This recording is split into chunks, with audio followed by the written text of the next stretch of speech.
data. Data are facts, and facts have power. The Economist magazine has gone so far as to declare that the world's most valuable resource is no longer oil, but data.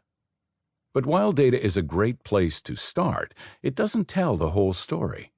There's tragedy and romance in the data, and it's my job to find it and relay it. But the narrative can be elusive, and even if I find it, if I don't tell it right, it can devolve into a spray of useless numbers that the audience quickly forgets. You know, just like that high school math class you might have hated. Fortunately, after 3 decades as a pollster, social researcher, strategic advisor, speaker, and writer, I've learned how to tell a pretty effective story with data. That's a bold statement, I know. But as one of my colleagues likes to remind me, the marketplace always decides. You aren't invited into the room if you can't deliver. I also have the best day job any data geek can have.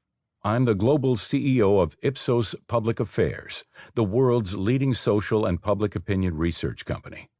We have people on the ground in 38 countries and work for clients all over the world. Ipsos Public Affairs is part of Ipsos, the world's 3rd largest market research company.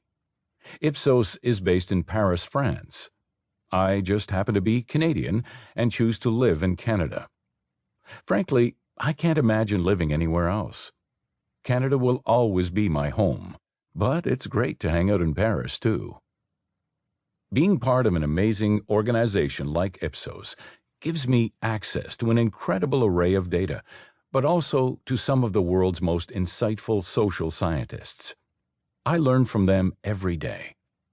While Ipsos is a global research company, it is also the biggest and best-known research company in Canada.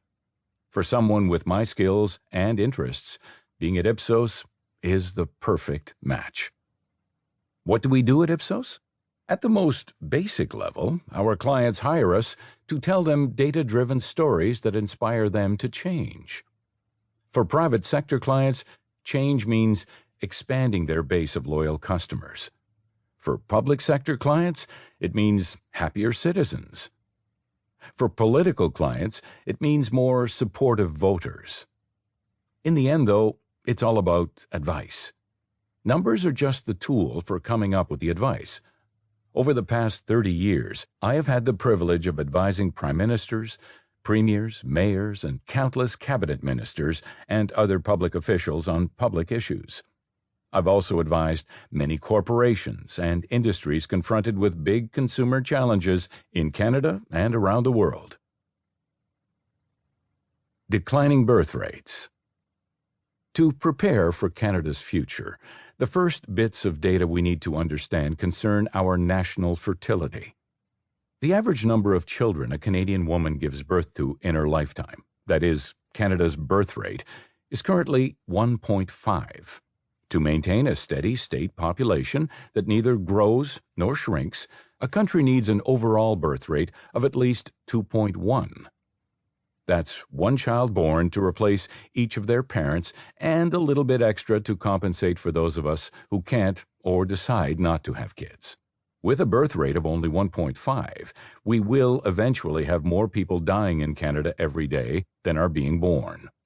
Canada is half a baby short of the number necessary to maintain its population without immigration. This wasn't always the case. Back in the early 1960s, which corresponds to the end of Canada's baby boom, our birth rate was nearly 4.0. We had natural population growth back then, without immigration. What changed with our national fertility? While the explanation we often jump to is the mainstreaming of the birth control pill, it's more complicated than that. What really happened is a good news story about the empowerment of Canadian women, taking control of their education and workforce participation, deciding to move to the city, deciding to have smaller families and to start them later, a decade later than the boomers.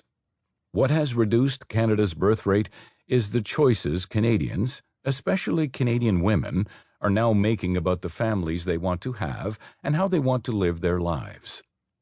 The birth control pill, long heralded as causing the decline of